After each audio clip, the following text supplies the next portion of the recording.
Class 7, welcome to biology class. Now today we'll continue the same topic, that is same chapter number 4, photosynthesis and respiration. So far in this chapter we discuss about the photosynthesis, the balanced chemical equation, and then after that we discuss about the structure like the stomata, guard cell, the factors affecting the photosynthesis, and then we started the activity, that is experiment, to prove that sunlight is necessary for photosynthesis. Now today another activity we'll be doing, that is experiment to prove that chlorophyll is necessary for photosynthesis. Okay, chlorophyll is necessary for photosynthesis. So chlorophyll is necessary for photosynthesis. Chlorophyll is necessary for photosynthesis.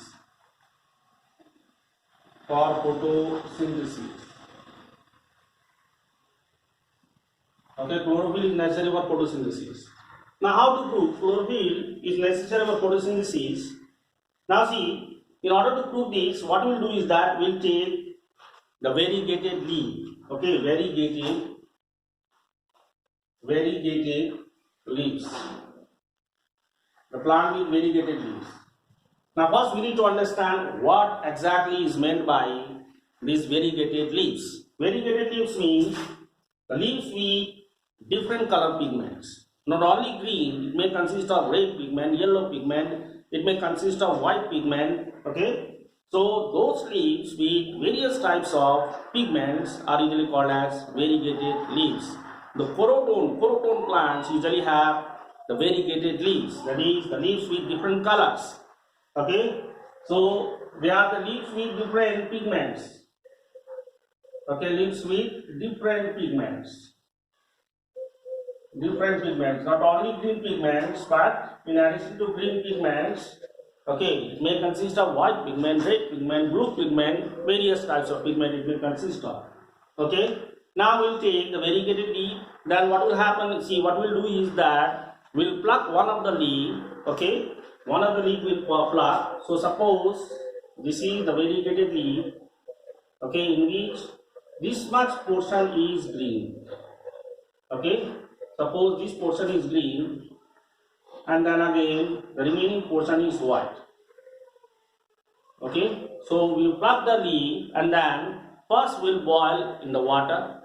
Okay, so first step what we need to do is that boil in water. Now why to boil in water? To kill cells.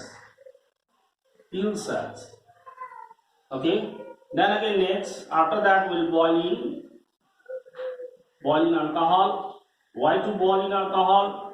To remove chlorophyll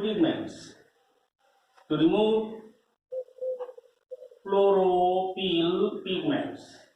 Okay, chlorophyll pigments.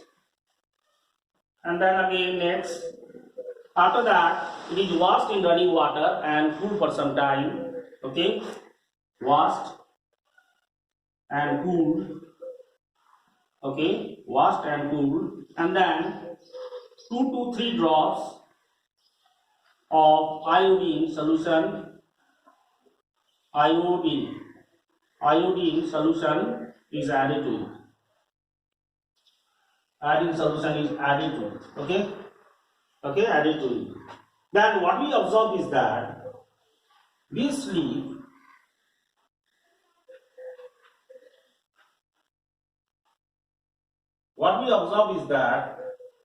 only the portion which was green, okay, turned blue-black.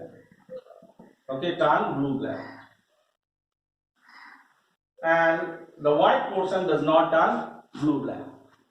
Okay, it happens so because whenever this iodine come in contact with the starch, it turns blue-black. So that means the starch has been produced only in green part. Okay, in white part it has not been produced. So this experiment proves that chlorophyll pigment is necessary for photosynthesis. Okay, because as we know that chlorophyll pigment is necessary for trapping the solar energy. If the solar energy is not trapped, the photosynthesis cannot take place. Okay, so this was the first experiment. Now again the second experiment is also there. That is, carbon dioxide is necessary for photosynthesis. carbon dioxide is necessary for photosynthesis. Carbon dioxide is necessary for photosynthesis. The second experiment, carbon dioxide is necessary for photosynthesis.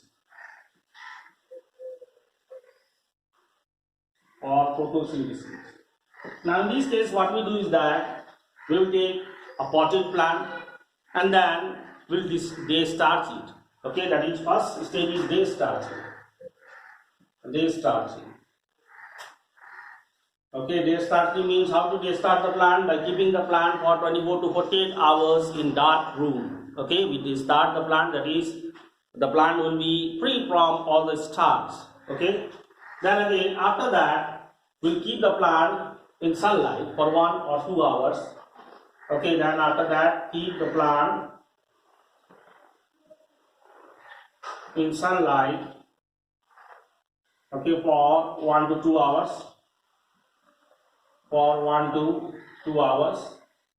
Okay, then after that,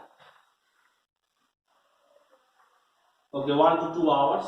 No, before that we need to make some experimental setup. Now see, one of the leaf, after day starting, one of the leaf is chosen.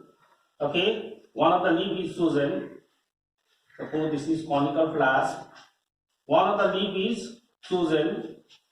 Okay, and here what is done is that the half of the leaf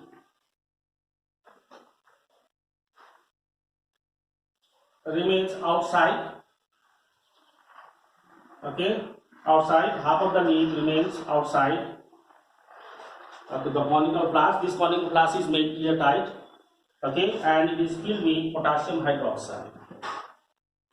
Potassium hydroxide.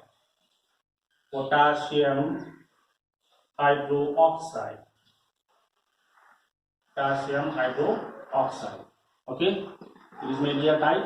Now, why do we use here potassium hydroxide? To absorb carbon dioxide. Okay, this vessel is made up of glass, so this portion of the leaf which is inside the glass is getting sunlight. It is getting water also from the root.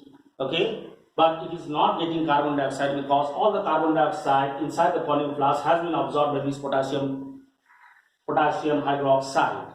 Okay, potassium hydroxide, and the portion of the leaf which is outside the conical flask is getting everything. Okay, so after that what we will do is that the same process will apply, that is boil in water to kill the cells, then again boil in alcohol to remove the chlorophyll pigment, and then after that it is washed and cooled. Okay, then after that we add iodine solution. Okay, iodine solution. Then what we observe is that the portion of the leaf, okay, the portion of the leaf which was inside, okay, the conical flask does not turn blue-black. Only the portion which was outside the conical flask turns blue-black. So this shows that starch has been produced only in the portion of the leaf which is outside the conical flask, that is which has got the carbon dioxide. So this experiment proves that carbon dioxide is necessary for photosynthesis.